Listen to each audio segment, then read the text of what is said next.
Wis minggir wis. Wes mbok mulai. Oh, urung.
dan bijaksana, yaitu Prabu Swartalaya dan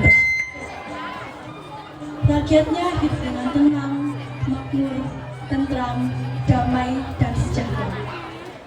Namun sayangnya, Prabu Swartalaya dan Ratu Purbakala belum dikaruniai seorang anak, sehingga ini yang menjadi kegelisahan sang Prabu dan Ratu Purbakala.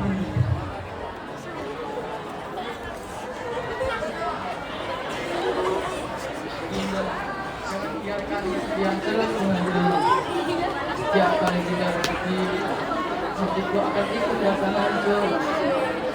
Apa bedanya kebahagiaan menjaga ini karena itu kita tenggelam dalam dunia. Bagaimana tidak bersedih kan guys? Ya betapa kita menerima kabar dari seorang ibu, seolah-olah dewa mereka dari di Afrika. Di tengah kesedihan itu, datanglah seorang penasehat kerajaan.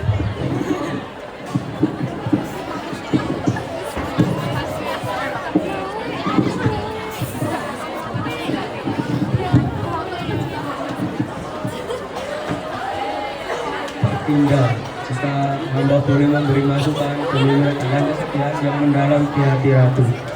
Bagaimana jika Baginda mempertimbangkan untuk mengangkat seorang anak? Barangkali dengan kehadiran anak angkat, kesedihan ini bisa berkurang.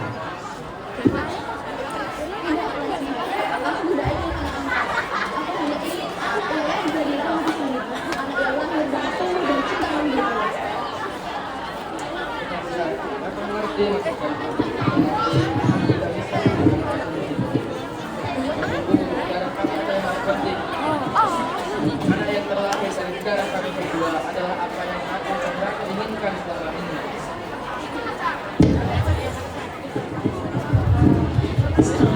bagian penasihat kerajaan, sang ratu masih terus menangis.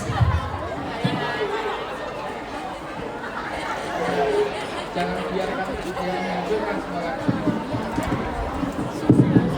Aku akan melakukan segalanya demi kebaikan kita. Aku akan pergi ke hutan, bertapa dan memohon kepada Allah agar keinginan kita terwujud. Aku tidak akan kembali sebelum keinginan kita diwujudkan. Baiklah, jika itu yang ada.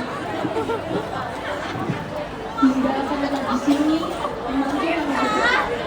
Namun, hati-hati kakak, kita tidak rela dan berbeda. Jangan biarkan dan menghargai kita berbicara baik. Setelah itu, pergilah Prabu Swatalaya menuju hutan belantara dengan membawa harapan dan tekad yang kuat. Di bawah naungan pohon-pohon yang tinggi, angin malam dan heningnya malam, sang Prabu bersujud, berdoa tanpa henti, memohon belas kasih dari dewa-dewa yang berkuasa atas kehidupan dan kematian. Sementara itu, di kerajaan, sang ratu tak henti-hentinya memanjatkan doa kepada dewa agar keinginan mereka segera dikabulkan.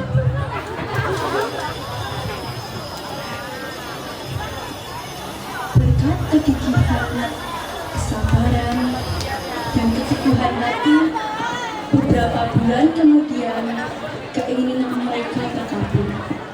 Ratu Purbamana mulai hamil. Seluruh rakyat yang mendengar hal itu senang sekali. Mereka memanggil istana dengan hadiah. Hingga beberapa bulan kemudian, sang Ratu Purbamana melahirkan seorang putri cantik.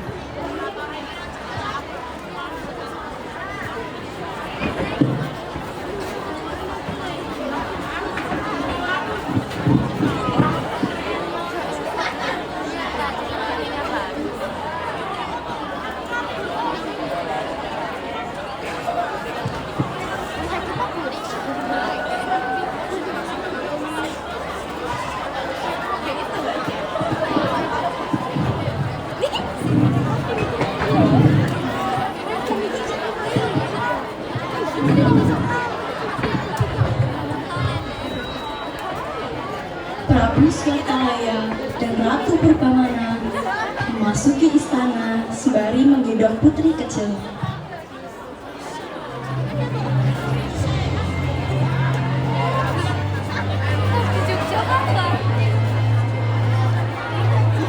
Kanda, putri kita begitu cantik, begitu menawan. Iya, Dinda. Buang berkah yang akhirnya datang setelah sekian lama kita menantikannya. Betapa besar dan bersyukur kita pada Yang Maha Kuasa. Benar Kanda, tangisan dan doa kita akhirnya terkabul dengan anugerah yang indah. Yang kita semuanya yang bahagia. Putri kita bukan hanya cantik, tetapi juga membawa kebahagiaan yang luar biasa bagi seluruh kerajaan. Benar. Apakah Kanda sudah memikirkan hal yang begitu? Aku berpikir bagaimana jika kita memberi dia nama Gilang Rukmini. Gilang yang berarti terang benderang dan Rukmini yang berarti bunga yang bermekaran penuh pesona. Nama yang akan menyertai kecantikannya sepanjang masa. Sangat indah Kanda. Karena itu akan jadi cerminan dari jiwa. Ia akan tumbuh menjadi gadis yang menawan dan baik hati. Di tengah kebahagiaan itu, datang seorang penasihat kerajaan.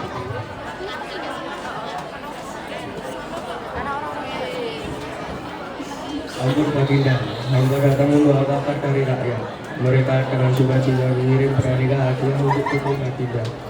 Semua rakyat turut merasakan kebahagiaan atas kelahiran Gilang Rukmini. Terima kasih Bapak. Beritahukan kepada rakyat kalau kami sangat berterima kasih atas segala doa dan hadiah yang mereka berikan. Mereka adalah bagian dari keluarga besar kerajaan ini juga. Siap Baginda, segera hamba sampaikan. Dalam kebahagiaan itu, bukan hanya keluarga kerajaan saja yang berbahagia, melainkan seluruh rakyat kerajaan ikut bangga. Mereka merayakan kelahiran Putri Gilang Rukmini dengan gembira dan sukacita. Namun, seiring berjalannya waktu, Gilang Rukmini yang seharusnya tumbuh dengan budi pekerti yang baik malah menjadi anak yang sangat manja. Sifat angkuhnya kini kian terlihat. Dia tidak segan-segan untuk berkata kasar untuk mendapatkan apa yang ia inginkan. Namun, rasa cintanya dari keluarga dan rakyat yang tidak pernah surut. Dalam beberapa hari lagi, usianya akan menginjak 17 tahun. Usia yang ditunggu oleh seluruh rakyat di dunia.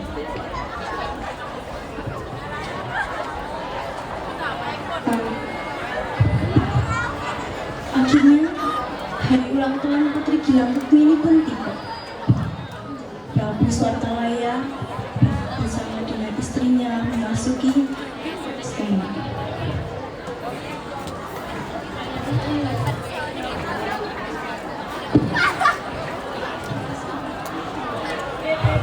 Hari-hari berlalu, Putri pun tumbuh jadi gadis remaja yang paling cantik di seluruh negeri. Dalam beberapa hari, Putri akan berusia 17 tahun. Maka, para penduduk di negeri itu pergi ke istana.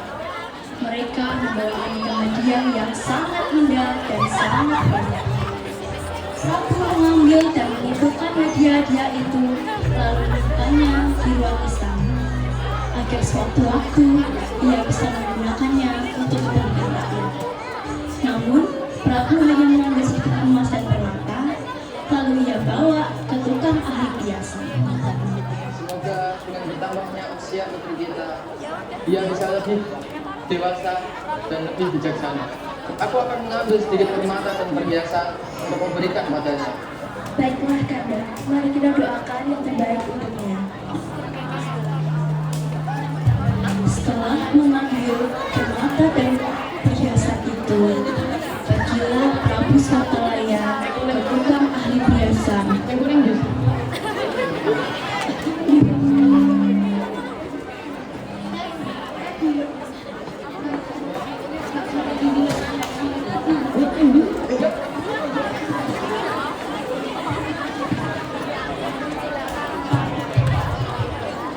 Pergilah Prabu Swartalaya menuju tukang ahli biasa.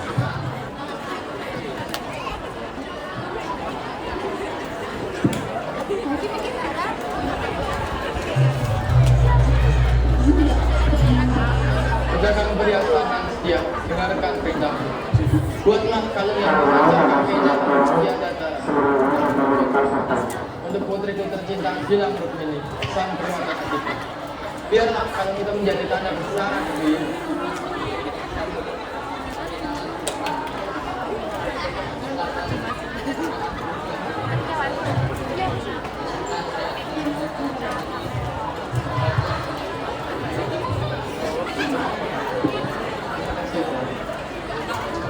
Dami rela sang ahli biasa itu untuk mencurahkan seluruh jiwanya dalam setiap butir permata yang ia tata adalah ungkapan kasih dan penghormatan kepada sang putri yang baginya dalam wujud keindahan.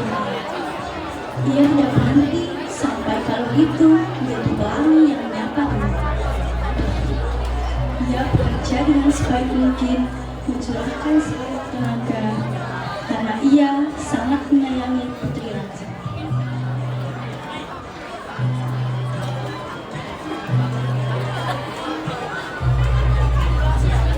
Hingga tak terasa, hari-hari terus berlalu. Hari ulang tahun pun tiba.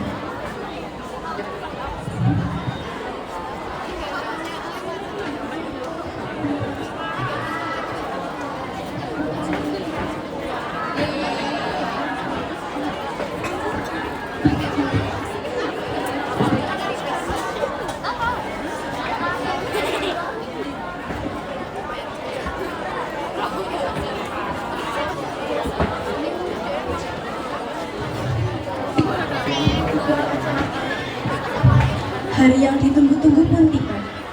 Para penduduk negeri itu berkumpul di ruang istana untuk merayakan ulang tahun Putri Raja.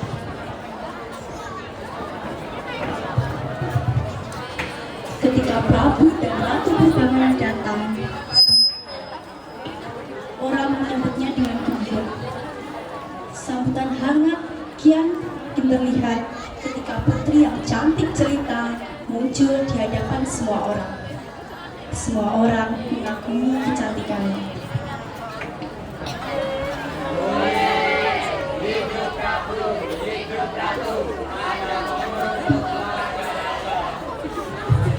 Prabu Swatalaya perlahan bangkit dari singgasananya. Wajahnya dipenuhi kebanggaan dan cinta. Di tangannya bergenggamlah sebuah kalung yang bercahaya, berkilau seperti bintang di langit malam yang terang. Kalung itu adalah pemberian dari hati yang tulus, sebuah hadiah istimewa dari sang Prabu untuk putri tercintanya. Putriku tercinta Gilang Rukmini, hari ini adalah hari yang istimewa, hari di mana engkau beranjak dewasa. Dengan itu, kupersembahkan padamu sebuah kalung yang memiliki keindahan di atas tanah. Kalung ini bukan hanya sekedar perhiasan, nah. Ini adalah kalung yang penuh akan cinta dan kasih sayang. Terimalah. Gilang Rukmini dengan tangan yang bergetar menerima kalung itu. Namun, tatapan matanya berubah saat ia mengamati kalung tersebut. Cahaya indah dari permata-permata itu baginya tak seindah apa yang diharapkan hati. Hah? Kalau apa ini? Jelek. Pernah.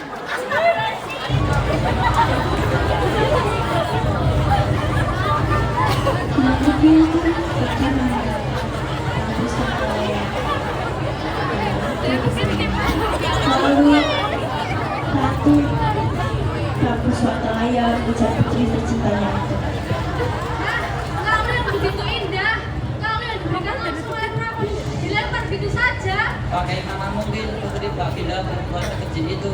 Kalung itu adalah simbol cinta dan pengorbanan Prabu. Ini adalah pemberian yang kecil Prabu. Kenapa Putri harus menghancurkan begitu saja? Kalung itu adalah lambangkan perhatian Prabu. Ini adalah pembinaan yang tidak berhancur. Hancur. Kalung itu hancur. Seketika berubah dari lambang cinta menjadi puing-puing yang tersebar di lantai. Keheningan meliputi ruang istana. Tak ada seorang pun yang bergerak. Tak ada kata yang sanggup diucapkan. Hanya keheningan yang menyelimuti. Dan dari keheningan itu terdengarlah suara lirik yang merobek hati setiap orang yang mendengarnya. Putriku, apa yang kamu lakukan, putriku? Tangis itu meluas membanjiri ruang istana. Setiap orang, dari prajurit hingga dayang-dayang, dari orang tua hingga anak-anak, semuanya ikut menangis. Air mata mereka jatuh membasahi langit, perlahan tapi pasti memenuhi istana. Seolah-olah alam pun juga ikut menangis bersama mereka.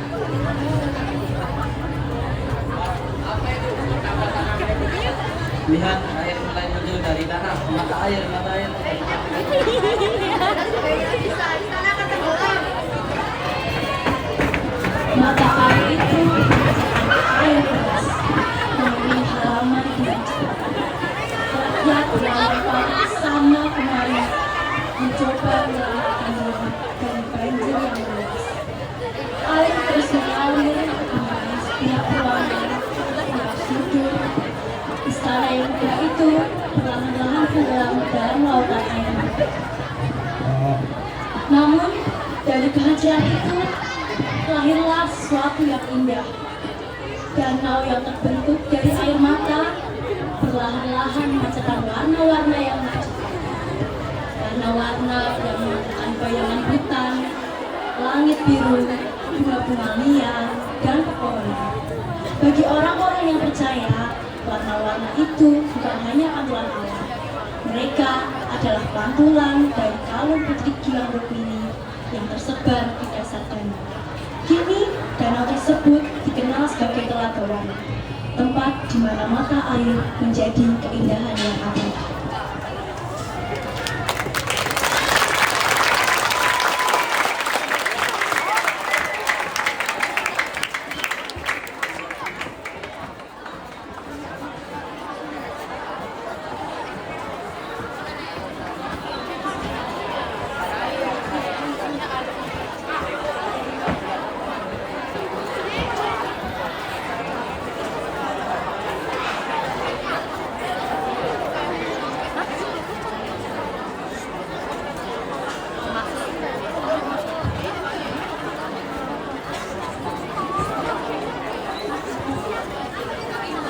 Pesan moral dari cerita tersebut adalah memberikan contoh tindakan atau tindakan yang lebih baik agar tidak menanamkan sifat buruk atau berkembang seseorang.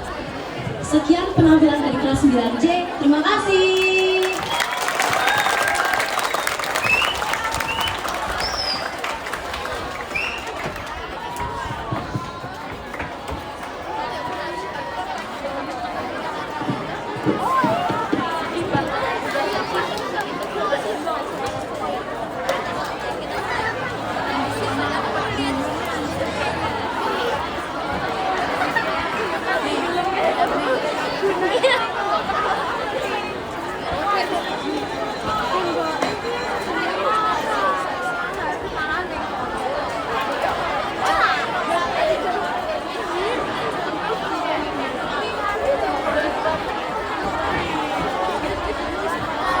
Sekali lagi beri tepuk tangan yang meriah untuk kelas 9D. Oke, tanpa berlama-lama lagi, mari kita menyaksikan tampilan kedua dari kelas 9E dengan cerita Siti Nurbaya.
Selamat pagi semuanya. Kami dari kelas 9E akan menampilkan drama yang berasal dari Minangkabau, Sumatera Barat berjudul Siti Nurbaya. Selamat menyaksikan.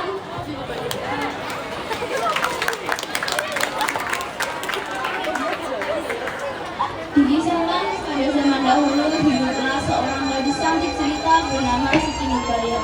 Ia berasal dari keluarga yang hidup sederhana dan seorang pemuda tampan yang berasal dari keluarga berkecukupan. Ia bernama Samsul Bahri. Pada suatu hari, mereka bertemu dan